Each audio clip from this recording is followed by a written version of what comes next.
Good morning students. Accounts के अंदर अपन basic assumptions आधारभूत अवधारणाएं कर रहे थे। लास्ट क्लास तक अपन ने कुल मिलाकर 4 अवधारणाओं के बारे में बात की थी। पहला पॉइंट अपन ने पढ़ा था बिजनेस एंटिटी कंसेप्ट, फिर अपन ने पढ़ा था मनी मैनेजमेंट कंसेप्ट, फिर अपन ने पढ़ा था अकाउंटिंग पीरियड कंसेप्ट और उसके बाद अपन ने पढ़ा था गोइंग कंसर्न कंसेप्ट। 4 अवधारणाएं पढ़ी थी। पहला व्यवसाय अस्तित्व अवधारणा बिजनेस एंटिटी कंसेप्ट क्या कहता है कि बिजनेस का ओनर और बिजनेस दोनों एक दूसरे से अलग अलग होते हैं। जब अपना अकाउंटिंग करते हैं तो अपने को बिजनेस की अकाउंटिंग करनी चाहिए, अर्थात अकाउंटिंग करते टाइम पे बिजनेस से संबंधित ट्रांजैक्शंस को ही उनमें अकाउंटिंग में इन्वॉल्व करना चाहिए। व्यवसाय के ओनर के व्यक्तिगत खर्चे जो हैं या उनके ओनर के व्यक्तिगत जो ट्रांजैक्शंस है उनको अकाउंटिंग के अंदर इन्वॉल्व नहीं करना चाहिए। गोइंग कंसर्न कंसेप्ट कहता है कि अपने को यह मानते हैं कि अकाउंटिंग करनी चाहिए कि अपना बिजनेस अनंत काल तक लॉन्ग टाइम तक चलता रहेगा। और थर्ड अपन ने पढ़ा था अकाउंटिंग पीरियड अजम्पशन लेखांकन अवधि अवधारणा। लेखांकन अवधि सामान्यतः 12 महीने की होती है।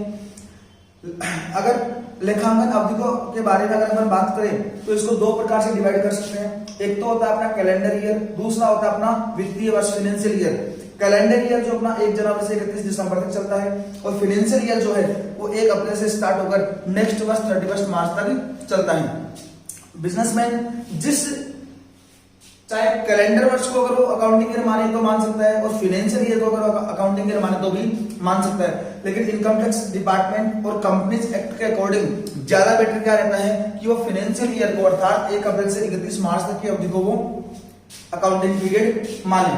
उसके बाद में अपन ने पढ़ा था मनी मेजरमेंट कंसेप्ट मुद्रा मापन अवधारणा। मुद्रा मापन अवधारणा कहती है कि जब अपन अकाउंटिंग करते हैं तो उन्हीं ट्रांजैक्शंस को अपने को रिकॉर्ड करना चाहिए या उन्हीं ट्रांजैक्शंस की अकाउंटिंग की जा सकती है जिनको अपन मनी के अंदर अर्थात मुद्रा के अंदर माप सकते हैं। आज अपन जो पॉइंट करने जा रहे हैं वो नेक्स्ट कंसेप्ट है अपना cost concept. Point number 5 cost concept लागत अवधारणा।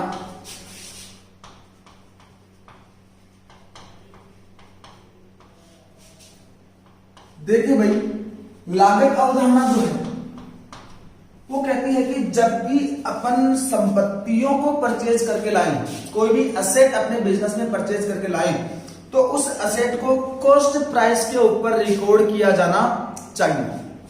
अर्थात देखिए भाई, मान लो फॉर एग्जांपल अपन ने चाहा, जैसे मान लो अपना स्कूल है और इस स्कूल के अंदर जैसे अपना हॉस्टल है, हॉस्टल के अंदर अलग अलग विंग बनी हुई है। अलग अलग विंग्स के अंदर अपन ने चाहा कि कूलर की जो डकिंग होती है वो डकिंग अपन पूरे सारे जो भी विंग्स है उनके अंदर सेट करें।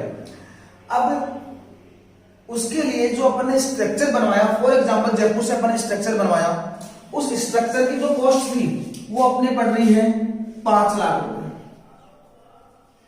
इस कॉस्ट को अपन कहते हैं परचेज कॉस्ट, या अदर वर्ड्स में कहें तो cost of acquisition.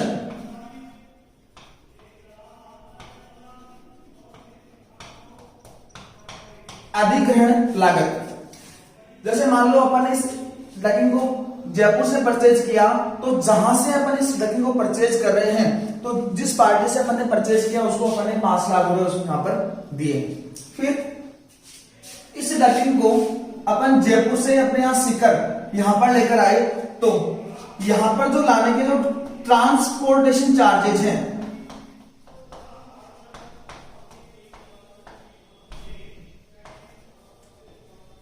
Transportation charges अपने आए फॉर एग्जांपल 1 लाख रुपए।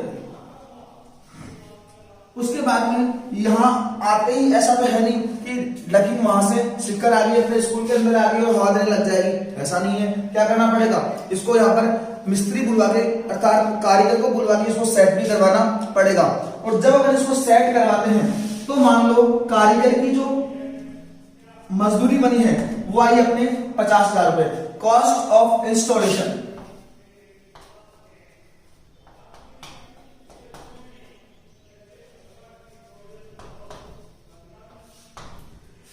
अब अगर मैं आपसे पूछूं कि अपन ये जो डकिंग लेकर आए हैं इस डकिंग को जब अपन काम में लेने योग्य अर्थात उपयोग में लेने योग्य जब अपन ने बनाया है, तब इसकी कुल लागत कितनी है? तो कुल लागत इसकी कितनी आएगी, कुल कॉस्ट इसकी कितनी आएगी?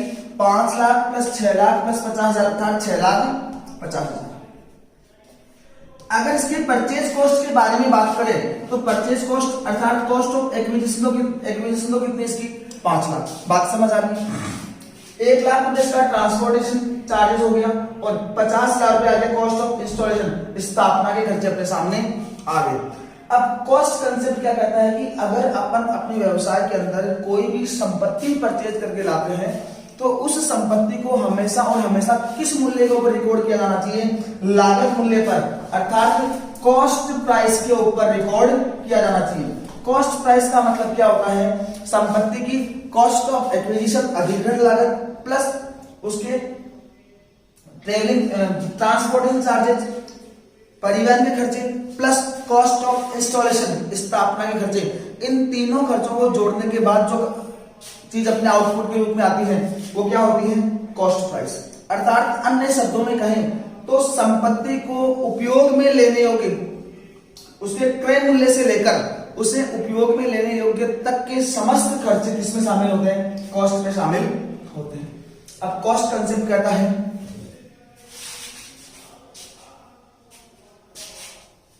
संपत्तियों का लेखांकन सदैव लागत मूल्य पर किया जाना चाहिए। संपत्तियों का लेखांकन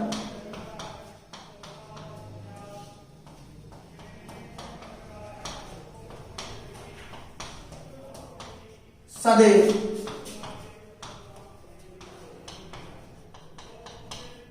लागत मूल्य पर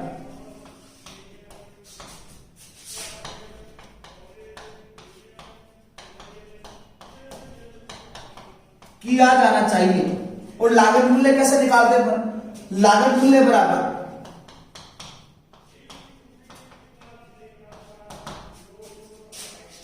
क्रय लागत प्लस परिवहन लागत प्लस स्थापना के खर्चे। तो कॉस्ट कंसेप्ट अपने को कहता है कि अपन जब भी कोई संपत्ति परचेज करके लाए तो संपत्ति का की अकाउंटिंग हमेशा किस प्राइस के ऊपर करनी चाहिए? अपने को कॉस्ट प्राइस के ऊपर।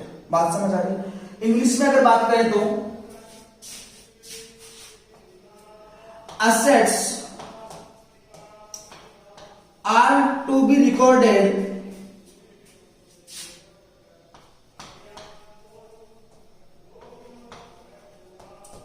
in the books of accounts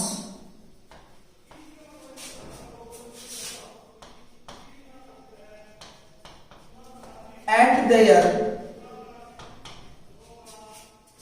cost price,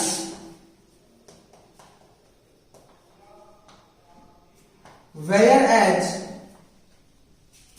cost price includes, cost price means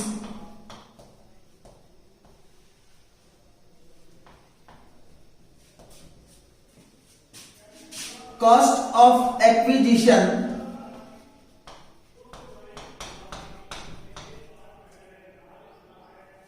comma transportation expenses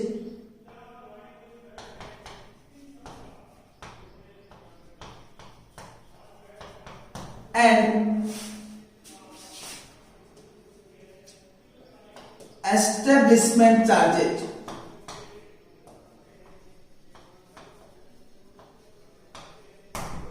तो कॉस्ट कंसेप्ट क्या कहता है कि अगर अपन कोई भी संपत्ति को परचेज करके लाए तो उस असेट को अपने को हमेशा किसके ऊपर रिकॉर्ड करना चाहिए? कॉस्ट प्राइस के ऊपर। और कॉस्ट प्राइस का मतलब क्या हो गया? संपत्ति की क्रय लागत, परिवहन लागत और स्थापना के खर्च। आई थिंक पॉइंट समझ में आया होगा। अब नेक्स्ट पॉइंट अपना ड्यूअल एस्पेक्ट कंसेप्ट, द्विपक्षीय अवधारणा।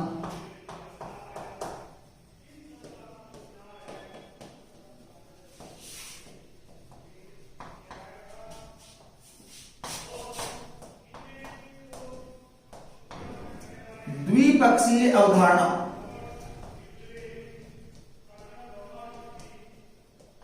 और ड्यूअल एस्पेक्ट कंसेप्ट क्या कहता है कि कोई भी ट्रांजैक्शन हो, कोई भी लेन देन हो, प्रत्येक लेन देन का प्रभाव कम से कम दो जगह पर पड़ता है।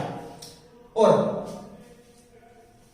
अर्थात हर लेन देन का प्रभाव दो जगह पर पड़ता है। और चूंकि अपन अकाउंटिंग करते हैं तो अपने को अकाउंट्स तैयार करने होते हैं। इसका मतलब हर लेन देन से कम दो खाते प्रभावित होते हैं। कैसे बात करते हैं अपन, जैसे मान लो एग्जांपल लेते हैं, अपना एक ट्रांजैक्शन है 50,000 रुपए का माल खरीदा, गुड्स परचेज ऑफ ₹50,000, ट्रांजैक्शन कितना एक। लेकिन अगर इसका इफेक्ट देखें तो कितनी जगह इफेक्ट पड़ने वाला है, दो जगह। कैसे कैसे भाई, अपन ने गुड्स परचेज किया है तो अपने पास क्या आएगा, गुड्स आएगा, एक चीज, अर्थात गुड्स का मूल्यांकन, गुड्स की वैल्यू जो है वो बढ़ जाएगी। दूसरी बात, अगर अपन गुड्स परचेज करेंगे तो सामने वाले पार्टी को अपन क्या देंगे, कैश पैसा देंगे, और कैश पैसा देंगे तो अपनी कमी काय में आ जाएगी, कैश में आ जाएगी। अर्थात अगर देखें तो अपना जो गुड्स है वो बढ़ जाएगा और अपना जो कैश पैसा है वो कम हो जाएगा।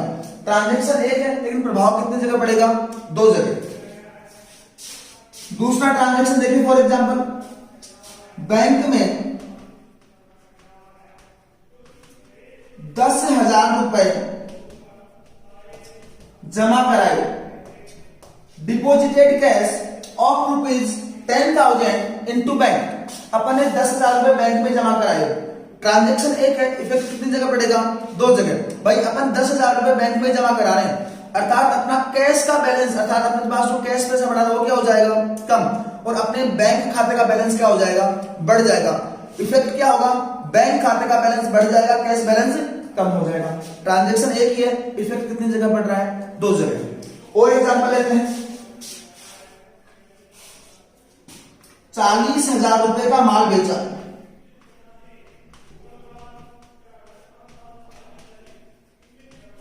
अपन ने माल बेचा भी कितने रुपए का, 40,000 रुपए का। जैसे ही माल बेचेंगे, ट्रांजैक्शन एक है, इफेक्ट कितनी जगह पड़ेगा, दो जगह। 40,000 का माल बेचते होगा क्या, अपने यहां से अपना जो गुड्स पड़ा था उसमें क्या आएगी, कमी, और जैसे माल बेचेंगे अपने पास क्या आएगा, कैश पैसा, अर्थात कैश में बढ़ोतरी होगी, कैश बढ़ेगा, कैश में इंक्रीज होगा, और अपना जो गुड्स है वो क्या हो जाएगा, डिक्रीज हो जाएगा, उसमें कमी आ जाएगी। तो ड्यूअल एस्पेक्ट कंसेप्ट क्या कहता है कि प्रत्येक जो लेन देन है, प्रत्येक जो ट्रांजैक्शन है, इसका प्रभाव कितनी जगह पड़ता है, दो जगह पड़ता है। बात समझ आ रही?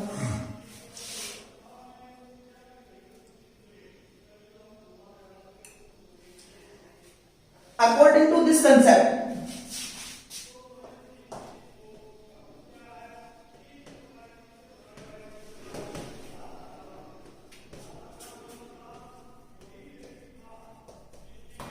every transaction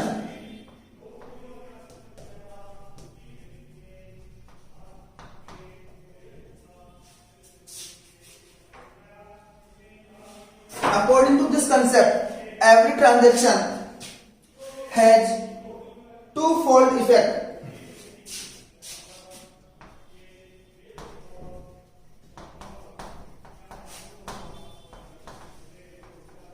Has twofold effect and should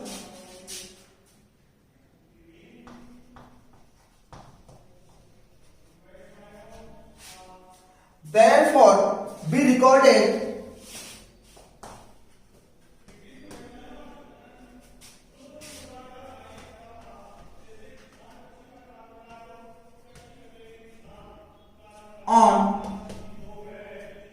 at two places.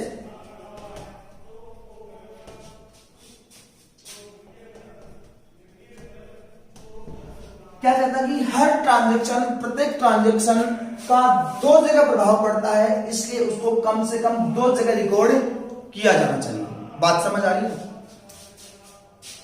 द्विपक्षीय अवधारणा के अकॉर्डिंग हिंदी में अगर बात करें तो द्विपक्षीय अवधारणा ये कहती है कि प्रत्येक लेन देन का प्रभाव कम से कम दो जगह पड़ता है। अतः लेखांकन कार्य करते समय प्रत्येक लेन देन को कम से कम दो खातों में रिकॉर्ड किया जाना चाहिए। कैसे करते हैं, जब अपन जर्नल एंट्री करेंगे तब अपन बातें करेंगे, उस टाइम पर अच्छे से बात होगी, इस कंसेप्ट के ऊपर अच्छे से बात होगी। तो अभी अपन ने कॉस्ट कंसेप्ट के बारे में बात की, फिर अपन ने बात की है ड्यूअल एस्पेक्ट कंसेप्ट के बारे में। आई थिंक समझ में आया होगा। नेक्स्ट अपना है कंसिस्टेंसी कंसेप्ट, एक रूपता की अवधारणा।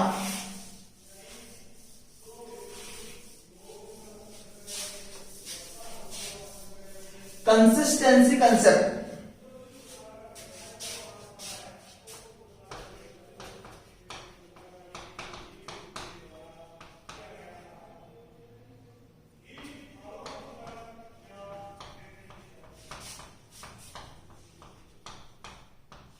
एक रूपता अवधारणा। कंसिस्टेंसी कंसेप्ट क्या कहता है कि अपन जब भी लेखांकन का कार्य करते हैं, अकाउंटिंग करते हैं, तो प्रत्येक वर्ष में अलग अलग नीतियों को नहीं अपनाया जाना चाहिए। अर्थात क्योंकि अलग अलग नीतियां अगर अपन अपनाएंगे तो विभिन्न वर्षों में अपन अगर अपने को कंपैरिजन करना है, मूल्यांकन करना है, तुलना करनी है, तो अपन तुलना नहीं कर पाएंगे। इसलिए विभिन्न वित्तीय वर्षों में, विभिन्न लेखांकन वर्षों में अगर अपने को अच्छे तरह से तुलना करनी है तो एक बार जो लेखांकन नीति का पालन किया है, सेम उन्हीं लेखांकन नीतियों को विभिन्न वर्षों में अपने को अपनाना चाहिए, ताकि अपन विभिन्न वर्षों के साथ तुलना कर सके। जैसे मान लो अपन ने, जैसे मैंने पहले भी हल्की सी बात की है कि वर्ष के अंत में जो व्यापारी है व्यापार खाता बनाता है, लाभ हानि खाता बनाता है। व्यापार खाते से माल को बेचने, खरीदने और बेचने से कितना लाभ हुआ और कितना हानि हुई, इसका आंकलन करते हैं अपन, इसकी कैलकुलेशन करते हैं। और प्रॉफिट एंड लॉस अकाउंट जो है, लाभ हानि खाता जो है, वर्ष के अंत में बताता है कि अपने को शुद्ध लाभ हुआ है या शुद्ध हानि हुई है। नेट प्रॉफिट और लॉस के बारे में डिस्क्लोज करता है। जैसे मान लो अपन ने इस साल कुछ अलग पॉलिसीज अडॉप्ट कर रखी है और अलग पॉलिसीज अडॉप्ट करने की वजह से अपना प्रॉफिट फॉर एग्जांपल बढ़ गया। नेक्स्ट ईयर अपन ने पॉलिसीज को चेंज कर दिया और पॉलिसीज को चेंज करने से नेक्स्ट ईयर का प्रॉफिट क्या आ गया, कम आ गया। अब दोनों वर्षों के प्रॉफिट में अगर अपन कंपैरिजन करें तो अपन क्या कर सकते हैं क्या, नहीं। और यही अगर दोनों वर्षों के अंदर सेम पॉलिसीज अगर अपन अडॉप्ट करके चलते तो आसानी से अपन कंपैरिजन कर सकते थे कि भाई कहां कहां अपनी कमियां रही है और कहां कहां अपने लास्ट ईयर की वजह से की तुलना में इस वर्ष अपन ने अच्छा काम किया है या बुरा काम किया है। अपन आसानी से इस चीज की कैलकुलेशन कर सकते थे। लेकिन अगर अपन अपनी पॉलिसीज को हर वर्ष अगर चेंज कर देते हैं तो अपन तुलनात्मक अध्ययन अपने वित्तीय विवरण जो होते हैं, फाइनेंशियल स्टेटमेंट होते हैं, उनमें नहीं कर सकते। तो एक रूपता अवधारणा क्या कहता है, क्या कहती है कि वित्तीय वर्षों की तुलनात्मक अध्ययन के लिए एक बार जिन नीतियों को अपनाया गया है उन्हें बार बार परिवर्तित नहीं करना चाहिए। अर्थात सेम समान नीतियां विभिन्न वर्षों के अंदर लागू की जानी चाहिए। इस अवधारणा के अनुसार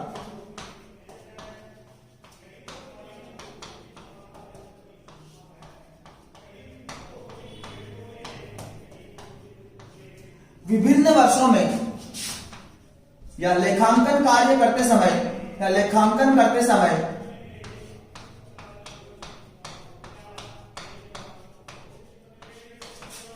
विभिन्न वर्षों में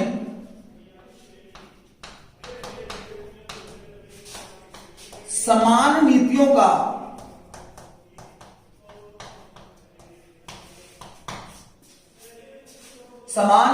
को अपनाया जाना चाहिए।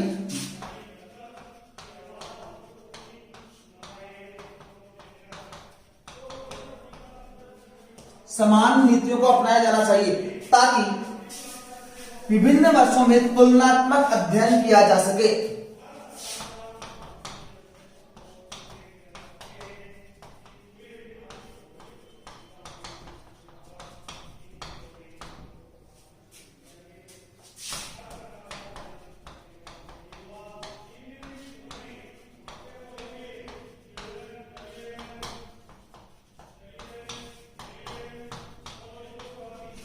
इंग्लिश में बात करें तो according to this concept in different years same accounting policies will be used.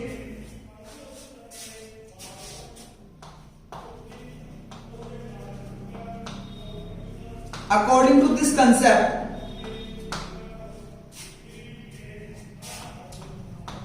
in different years,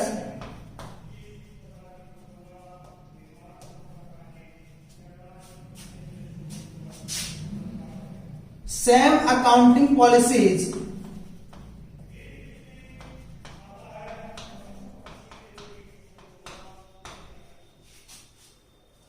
are to be adopted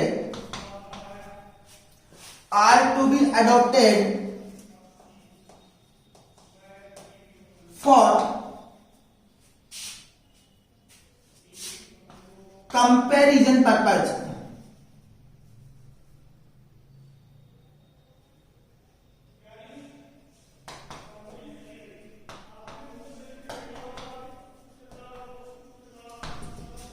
अगर अपने को विभिन्न वर्षों के अंदर तुलनात्मक अध्ययन करना है तो ऐसी स्थिति में अपने को अलग अलग वर्षों में समान लेखांकन नीतियों का पालन करना चाहिए। तो आज अपन ने 3 कंसेप्ट के बारे में बात की है। पहला पॉइंट अपन ने पढ़ा था कॉस्ट कंसेप्ट, लागत अवधारणा। कॉस्ट कंसेप्ट क्या कहता है कि जब भी अगर किसी असेट्स को अगर अपने को रिकॉर्ड करना है तो हमेशा किस वैल्यू के ऊपर रिकॉर्ड किया जाएगा, कॉस्ट प्राइस के ऊपर। और कॉस्ट प्राइस का मतलब क्या है, किसी भी संपत्ति को की परचेज लागत, क्रय कॉस्ट, परचेज कॉस्ट, उसके अलावा ट्रांसपोर्टेशन चार्जेस और उस संपत्ति को उपयोग में लेने योग्य तक के समस्त खर्चे इसमें शामिल होंगे। नेक्स्ट अपन ने किया था ड्यूअल एस्पेक्ट कंसेप्ट, द्विपक्षीय अवधारणा। द्विपक्षीय अवधारणा कहते हैं कि प्रत्येक लेनदेन जो है, प्रत्येक ट्रांजैक्शन जो है, उसका इफेक्ट कितनी जगह पड़ता है, 2 जगह पड़ता है। इसलिए अकाउंटिंग करते समय, लेखांकन कार्य करते समय प्रत्येक ट्रांजैक्शन को 2 जगह रिकॉर्ड किया जाना चाहिए। फिर बात की अपन ने कंसिस्टेंसी कंसेप्ट के बारे में, और एक रूपता की अवधारणा कहते हैं कि विभिन्न लेखांकन वर्षों के अंदर समान लेखांकन नीतियों का पालन किया जाना चाहिए ताकि अपन आसानी से तुलनात्मक अध्ययन विभिन्न लेखांकन वर्षों के मध्य कर सके। आज की क्लास में बात करेंगे अपन इतनी ही, बाकी बात करेंगे अपन नेक्स्ट क्लास में। Thank you.